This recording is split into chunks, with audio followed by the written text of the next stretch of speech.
Bonjour. Enchanté, bah merci d'avoir fait le déplacement jusqu'à la maison romaine. C'est moi qui vous remercie. Alors, bah voilà, enchanté. Enchanté. Alors, vous pouvez nous dire un petit mot déjà sur vous, sur votre parcours, afin que les personnes qui nous regardent voilà, sachent un peu qui Moi, vous je vais êtes, plutôt celle-là.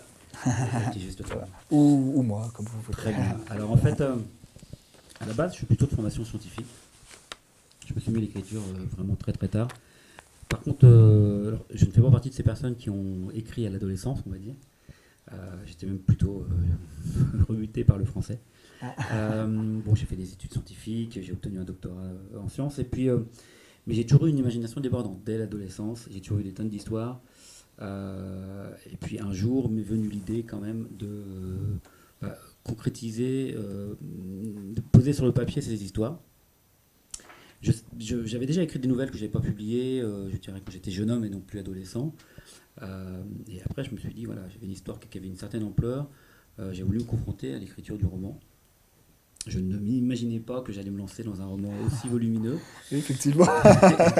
Parce que voilà, mes nouvelles faisaient une trentaine de pages. Et puis, je me suis dit, bon, bah, un premier roman, ça fait 150 à 200 pages. Et en fin de compte, non, c'était une très très longue épopée. C'était d'abord pour un exercice littéraire pour moi. En fait, j'avais envie de poser cette histoire qui me tenait à cœur, mais surtout de m'essayer vraiment à l'exercice d'écriture. Et il vous a pris combien de temps à Alors, écrire? quelques années, en fait, c'est une quadrilogie. Mon éditrice, les éditions Livresse, ont eu la très bonne idée de le faire en un seul volume. Euh, et donc, chacun des volumes a pris à peu près 2 ans. Donc, ça fait 8 ans au minimum pour le premier jet. Et puis après, forcément, il y a un travail de correction avant la soumission. Et puis, même une fois accepté par un éditeur, il y a un travail de correction non négligeable. Vous pouvez le montrer, la couverture, aux Oui, bien personnes qui nous sûr, écoutent. avec plaisir. Ça ne l'a pas encore présenté, donc c'est donc votre premier ouvrage qui s'appelle La collision des mondes. C'est ça, mon premier roman, tout à fait. Voilà. Et bah, vous pouvez peut-être nous raconter un peu l'histoire sans spoiler, mais Sans trop en dévoiler. Oui, alors en fait, volontairement, l'exercice d'écriture auquel je m'attachais lorsque je me suis lancé dans la collision des mondes, c'était d'essayer différents styles littéraires et de faire un roman choral. En fait, moi, j'écris à l'envers, donc je parle de la fin, et puis je remonte tous les événements qui permettent d'arriver là. Et donc l'histoire, puisque c'était quand même la question, ça démarre comme un polar. C'est dans les années 20, en Normandie. Voilà, un notaire de province s'était apparemment suicidé. On l'a retrouvé avec une balle dans la tête. Il était ruiné, sa femme l'avait abandonné. Et l'inspecteur de police n'avait pas daigné se déplacer. Il avait envoyé son adjoint, qui avait donc conclu rapidement un suicide. Sauf que l'inspecteur reçoit une missive, une lettre très très courte, assez sibylline, qui remet en cause les conclusions de cette enquête. Piqué au vif, il décide donc de la reprendre. Et puis bon, bah, lui, il est un peu plus chevronné que son adjoint, donc forcément, il se rend compte que c'était une mascarade et que c'était un crime, et même probablement un crime crapuleux, mais comme toujours dans la plupart des crimes, il vaut mieux s'intéresser à l'entourage. Il résout cette affaire, donc il trouve le criminel, et là c'est un peu ce qu'on appelle un whodunit en littérature, c'est-à-dire que le lecteur peut aussi, avec l'inspecteur, essayer de trouver le criminel, puisque je donne tous les indices pour le retrouver. Par contre, ce criminel, eh bien, il est confondu au bout de 70 pages. Le livre en fait à peu près 700. Pour être précis, il en fait même 666. Mais, donc le lecteur se dit, mais quelle est la suite de cette histoire? Et en fait, le polar eh bien, dérive, prend de l'ampleur, et chacune des parties va avoir un style différent, et on verra qu'il y a des personnages différents. Pourquoi? Parce que l'inspecteur se rend compte que d'autres morts sont probablement reliées à celle qu'il vient d'élucider avec fierté, mais ça l'intrigue forcément, et donc il décide de poursuivre l'enquête. Et à un moment donné, pour obtenir de plus amples informations sur une histoire un peu ancienne qui, elle, remonterait non pas à quelques mois comme la première affaire élucidée, mais plutôt quelques années, il va à l'abbaye du village, entre guillemets, et puis il y trouve frère Guillaume, un abbé, et il lui pose des questions. Dans la deuxième partie, on change de personnage, c'est l'abbé qui devient le personnage central. Cet abbé, qui sont interrogés par un fonctionnaire de police, bon, c'est étonnant, mais c'est le métier du fonctionnaire de police, de l'inspecteur de le faire. Qu'un journaliste soit venu lui poser le même genre de questions quelle étrange coïncidence.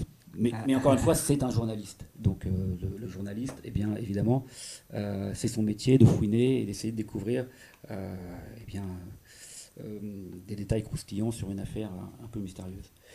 Mais qu'une paroissienne de bonne famille soit venue lui poser des questions, là, c'en est trop. C'en est trop, surtout qu'il a pu répondre à aucune de ces trois personnes. Il est trop jeune, ce n'est pas lui. On parle d'une affaire qui a 25-30 ans. C'est son prédécesseur, mais il a été muté par l'Église aux États-Unis. Donc on va suivre les pérégrinations. On bascule dans un thriller. On bascule dans un thriller, et donc ensuite, on va suivre les pérégrinations de ce personnage qui a d'autres motivations forcément, qui a d'autres d'autres perceptions. Et c'est là que tout le roman choral prend justement son ampleur. On verra que Mademoiselle Collinet, cette jeune paroissienne, elle aussi va s'immiscer dans l'affaire. Et puis voilà. Le livre continue, et finalement, puisqu'il ne faut pas tout dévoiler, bien évidemment, on va se rendre compte que tous ces cadavres, en fait, tous ces morts, sont liés à une très vieille famille normande, et probablement liés à un autre personnage qui, lui, est totalement matériel, un mécanisme étrange qui est sur la couverture du roman.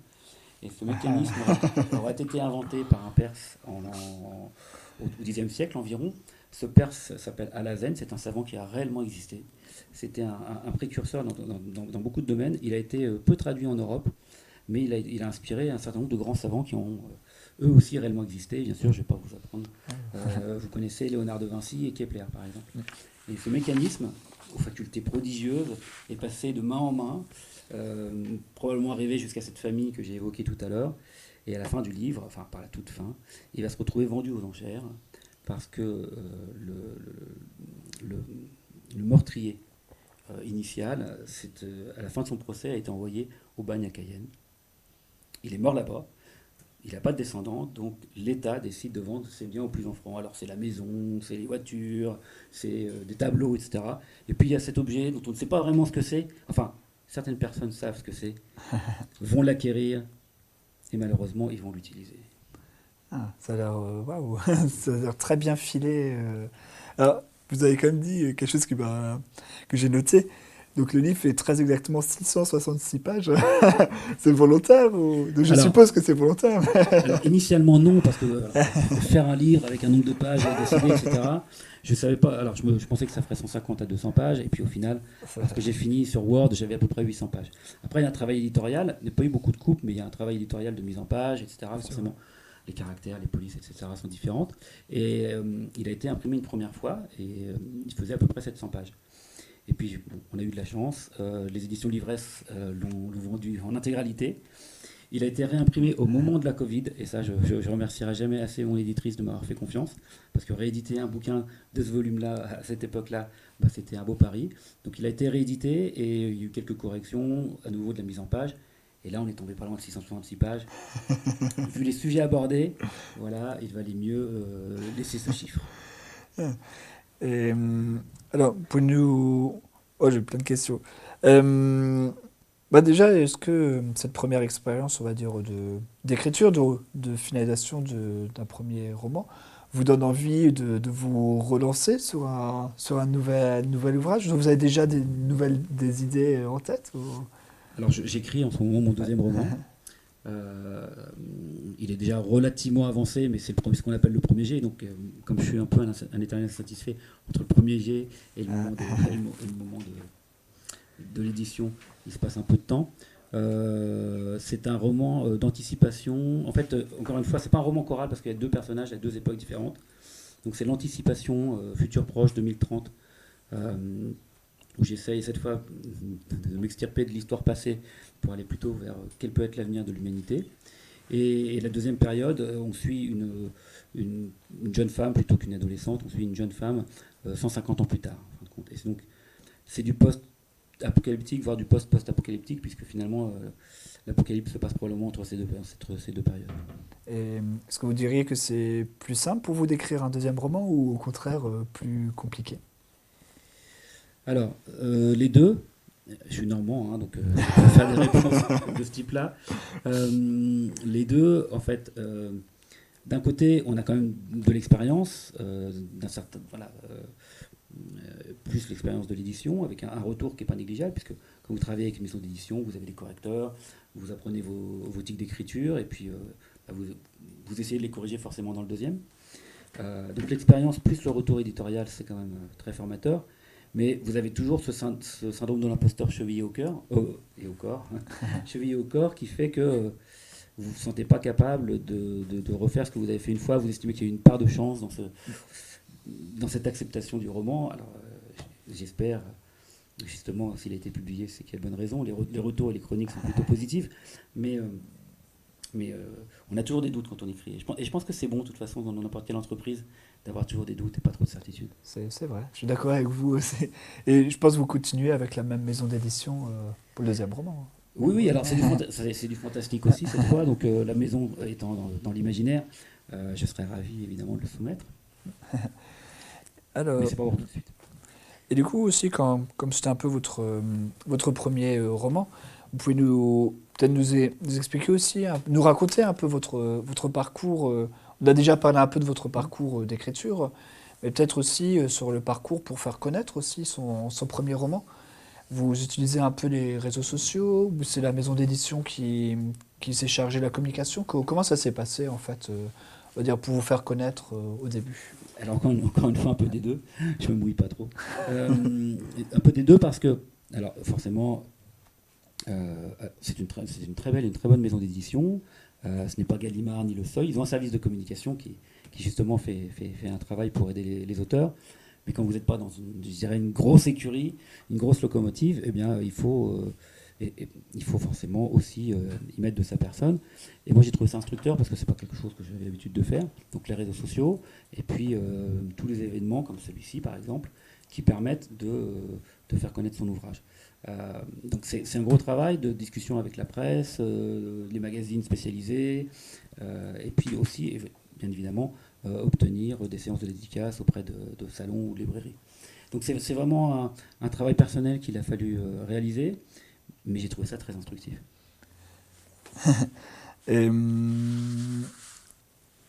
et du coup, vous pouvez aussi nous dire un petit mot aussi sur ce que vous avez prévu aux Imaginales là?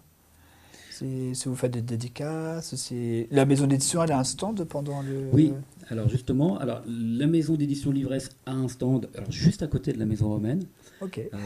Et moi, ayant eu la chance pour mon premier roman d'être auteur invité, donc je me retrouve à la bulle des auteurs, la grande bulle des auteurs qui est sur le parking Clémenceau.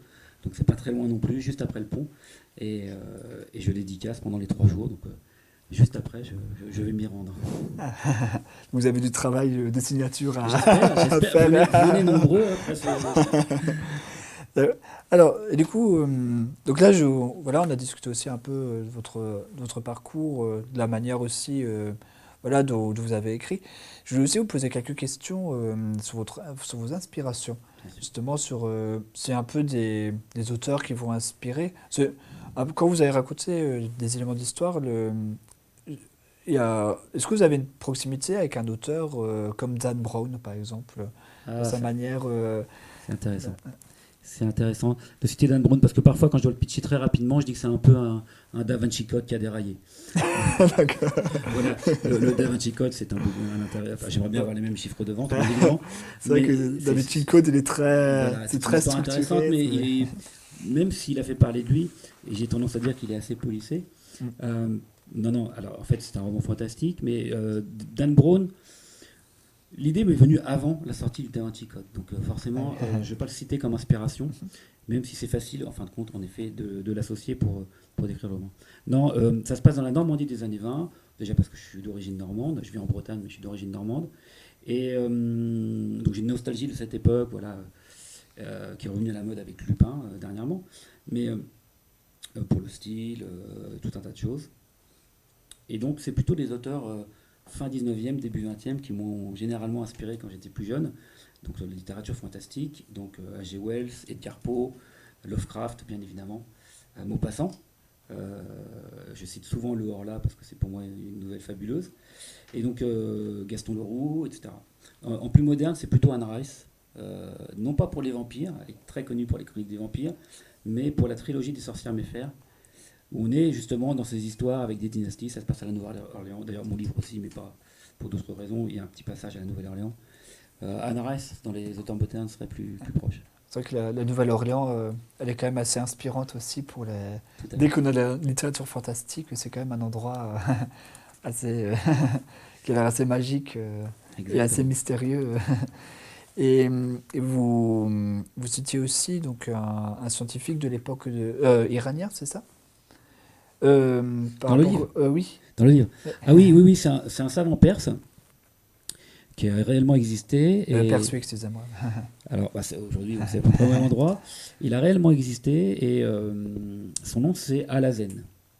Il n'est pas impossible que Lovecraft se soit inspiré de cette consonance pour Alazred, qui est le savant fou, voilà, qu'il a souvent dans ses écrits. C'est pas, bah, ça peut être un clin d'œil ou un hommage, mais moi, ce qui m'intéressait, c'était vraiment que ce savant ait existé, que c'était vraiment un précurseur dans beaucoup de domaines, et que ses écrits ont été perdus. Et comme l'objectif, c'est de faire imaginer au lecteur que ce mécanisme a réellement existé, qu'il est passé de main en main, que des puissances, y compris des monarques, ont cherché à le posséder, eh bien, le but, c'est de s'accrocher au maximum au réel, à l'histoire de France, à l'histoire européenne. Et donc, ce savant a réellement existé. Et d'autres qui sont cités dans le livre. Ça parle beaucoup d'histoire des sciences et d'histoire des religions. Vous, Là, vous avez, vous avez dû faire tout un travail du coup aussi de recherche dans les... tout à fait, pour les raisons que je viens d'expliquer, oui. J'ai essayé au maximum de faire en sorte que ça soit crédible et donc de me documenter pour que les faits historiques qui sont narrés et qui sont plus ou moins liés, voire provoqués par la destinée de ce mécanisme, eh bien, soient ceux qui ont réellement existé. Et parfois, la réalité dépasse la fiction. Hein. C'est ce que je mets au début de l'ouvrage, parce que C'est pas faux. non, je me suis rendu compte quand même en écrivant sur un certain nombre de sujets que la réalité me dépassait, quoi, en fin de compte. Et beaucoup de lecteurs Google, à la fin de la lecture, pour se dire mais c'est bizarre, ça c'est vrai, ça c'est vrai, ça c'est vrai. Aïe. Et ce qui fait qu'à la fin, vraiment, le récit, qui est un roman fantastique, peut paraître tout à fait crédible. Et donc, est-ce que c'est du fantastique ou du scientifique, puisque tout c'est argumenté? Ça, c'est à vous d'en décider. Est-ce que le mécanisme, il est magique? Est-ce qu'il est fantastique? Est-ce qu'il est maudit, démoniaque, ou juste un instrument scientifique? Ça, c'est au lecteur d'en décider. Vous nous avez donné un indice avec le nombre de pages, avec les 666 pages. À vous de voir. Et du coup, toujours par rapport à cette recherche, dans votre roman en cours d'écriture, vous allez aussi avoir des aspects un peu... Vous faites des références justement historiques à des personnages qui ont réellement existé, ou au contraire, vous rentrez beaucoup plus dans de la science-fiction, ou beaucoup plus dans des choses qui n'ont pas du tout existé, ou vous faites des ponts Non, non, c'est ce qu'on appelle l'histoire secrète. Donc, mon récit est fortement imbriqué dans l'histoire réelle. Enfin, une histoire plutôt secrète. Les coulisses qui ont expliqué des événements, voire les grands événements de ce monde, y compris des guerres ou un certain nombre de choses.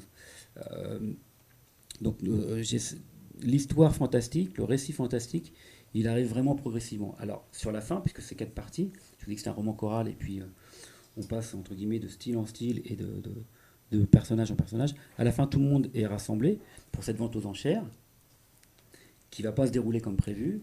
Et là, c'est du fantastique. Et c'est pour ça que le livre est classé quand même si ça commence comme un polar et qu'il y a de l'histoire et ce genre de choses, ça termine réellement dans du fantastique pur et dur. On est bien dans un salon de l'imaginaire. Alors, je vois sur votre ouvrage, vous avez mis des signets. Exactement, c'est pour vous. Alors, est-ce que vous avez envie de nous lire un peu de trois petits passages Avec plaisir. J'ai pris 3 passages assez courts, D'accord. le roman étant assez long pour voir les différents styles et les différents sujets. Ok. Hop.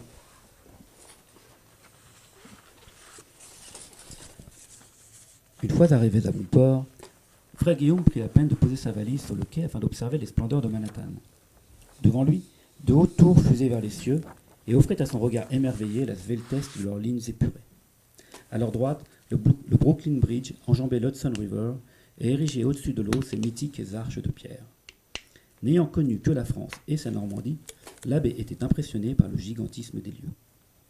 Frère Guillaume souhaitait se rendre à Grand Central, la principale gare de New York, située non loin de Central Park. Il ne devait pas perdre une seule minute s'il comptait l'atteindre avant la soirée. L'ecclésiastique reprit sa marche, déambulant sans conviction dans ce dédale de pierre et de métal, afin d'accéder plus rapidement à Mid Manhattan. Son plan l'invitait à rejoindre la 5e avenue. C'était assez judicieux, car les frondaisons de Central Park y apparurent au loin, enclavées entre les buildings environnants de ce quartier. Néanmoins, ce parcours lui parut interminable.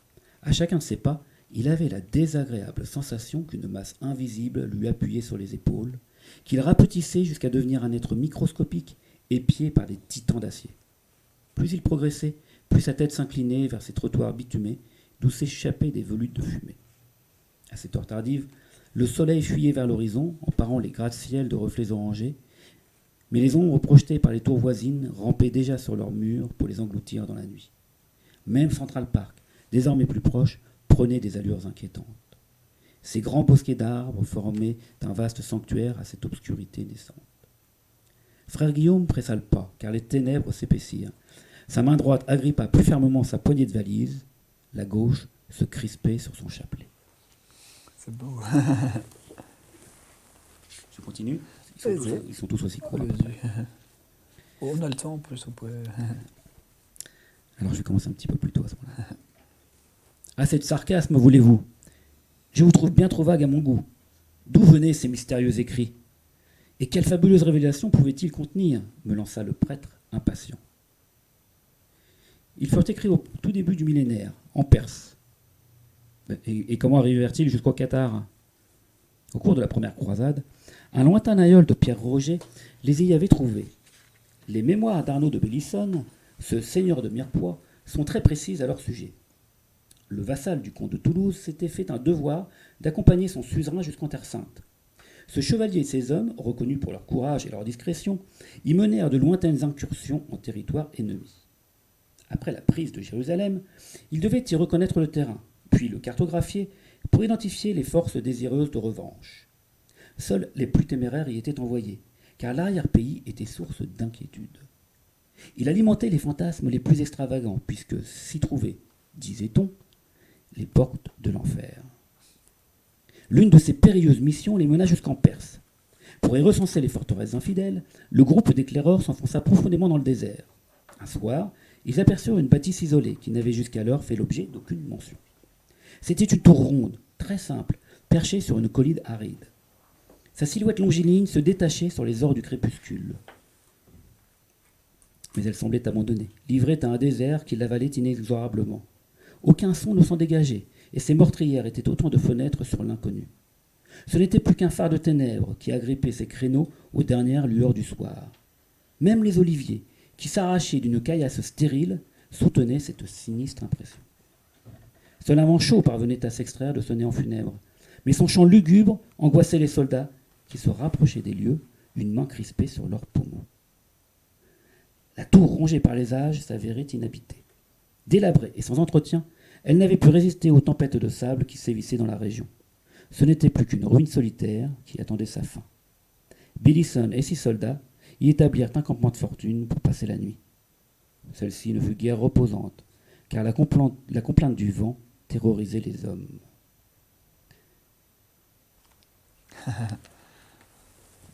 Un troisième. Ouais, allez-y, on a encore 5 minutes. Alors je vais continuer celui que j'étais en train de dire. Ne parvenant pas à trouver le sommeil, le chevalier parcourut la tour pour dénicher quelques récompenses. Il n'y trouva que de vastes rayonnages où reposaient des ouvrages abîmés par les âges. Le moins de ses écrits s'effritait au contact de la main. Il n'y avait ni or ni argent, juste quelques vêtements défraîchis. Le seigneur croisé restait perplexe. Tout ceci laissait à penser que le propriétaire des lieux ne les avait pas quittés définitivement. L'édifice avait été laissé dans l'état, en attendant le retour probable de son occupant. Puis le temps avait fait son ouvrage, offrant à la décrépitude le mobilier et son contenu. J'en ai d'autres. C'est intéressant parce qu'on voit bien aussi les changements de style. Et là.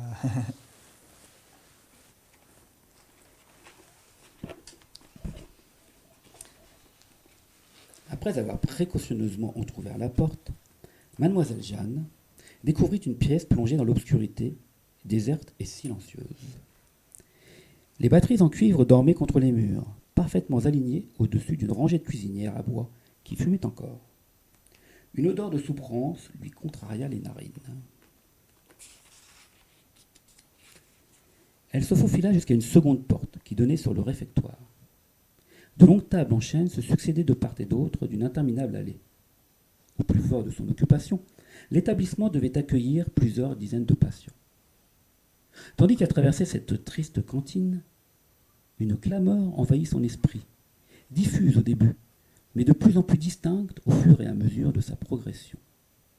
Mademoiselle Jeanne comprit en l'apercevant que les pensionnaires n'avaient pas rejoint le havre de paix qu'ils étaient censés découvrir. Les propos de frère Baudier n'avaient laissé aucune place au doute, mais elle se trouvait maintenant confrontée à la dure réalité des lieux. Les cris et les plaintes qui résonnaient dans son crâne attestaient de la souffrance mentale qui régnait ici-bas, et plus elle se rapprochait de ce royaume de folie, plus il se faisait envahissant. Lorsqu'elle saisit la poignée de la double porte, elle hésita un instant, sonnée par les vagues de démence qui lui brisaient les tympans. Sa main tremblait, mais son cœur se montrait infaillible, nourrissant l'espoir de retrouver frère Guillaume. Aussi discrètement que possible, Jeanne Collinet glissa de l'autre côté, dans une vaste salle commune où les malades se regroupaient après le repas. De nombreux fauteuils étaient disposés contre les murs, mais la plupart des internés déambulaient sans but dans cette galerie austère et faiblement éclairée. D'un regard, Jeanne saisit toute la misère psychologique que le monde avait ici rassemblée. Bon nombre de patients se lamentaient de leur sort, maugréant contre le ciel ou quelques personnes imaginaires, les mains et les doigts pris de convulsions frénétiques. Certains s'injuriaient copieusement, dans un langage fleuri, mais le plus souvent incohérent. D'autres murmuraient dans un coin, les mâchoires clouées par les médicaments. Et pour les plus sédatés, ceux aux pupilles très dilatées, leurs lèvres molles laissaient échapper un étroit filet de bave. Ces hommes et ces femmes souffraient de maux aussi divers que mystérieux, mais ils avaient tous en commun ce regard désespéré que Jeanne ne pourrait oublier. Ce lieu de repos n'était qu'un mouroir indigne pour des malheureux que la société avait choisi d'écarter. Il y avait bien quelques aliénés parmi ces pauvres agités, mais combien souffraient réellement de pathologies psychiatriques? Sur la gauche, un escalier conduisait vers les étages supérieurs, les chambres probablement. Sur la droite, une porte semblait mener vers la source des plaintes entendues. Elle longea les murs pour éviter toute rencontre avec les patients, mais malgré ses efforts de discrétion, certains pensionnaires la suivirent du regard. Toutefois, plongés dans leur délire psychotique, aucun ne la voyait réellement. Derrière le clignement incontrôlé des paupières, leurs yeux obscurs menaient vers d'insondables abîmes creusés par les ravages des traitements. N'était-elle finalement qu'une hallucination de plus dans leurs esprits dérangés? Toutes ces névroses s'accumulaient à présent dans son esprit, s'insinuant par les oreilles, les narines et la bouche, glissant le long de son oesophage jusqu'à lui retourner l'estomac. La gorge serrée et les tripes nouées, Jeanne parvint à la porte opposée. Elle en agrippa la poignée d'une main moite et fiévreuse, puis la franchit sans trop réfléchir. Car en la refermant derrière elle, elle espérait sceller les tourments qu'elle y avait aperçus. Oh, c'est intense. C'est vraiment... vraiment, merci beaucoup. C'est vraiment très... On a envie ça donne envie de lire la suite, justement. Maintenant, on veut savoir ce qui se passe après. Elle est là. C'est pas... Bon, bah... J'espère que vous avez... Je pense que vous avez vraiment donné aussi très envie aux personnes qui nous regardent, qu'on salue, hein, et à lire. Voilà. En tout cas, vous nous avez donné envie. Et donc, on vous remercie vraiment beaucoup d'avoir pris le temps de venir nous voir, d'avoir répondu à nos questions. Et écoutez, on vous souhaite aussi bonne chance pour vos journées de dédicace. Très bien, merci beaucoup. Et voilà. Et si vous voulez savoir la suite, vous savez où trouver. Voilà. Et si on a la possibilité, effectivement, on viendra vous voir. Très bien. Et pareil pour les auditeurs. D'accord. Merci beaucoup. C'est bien. Bonne journée à tous. Bonne journée.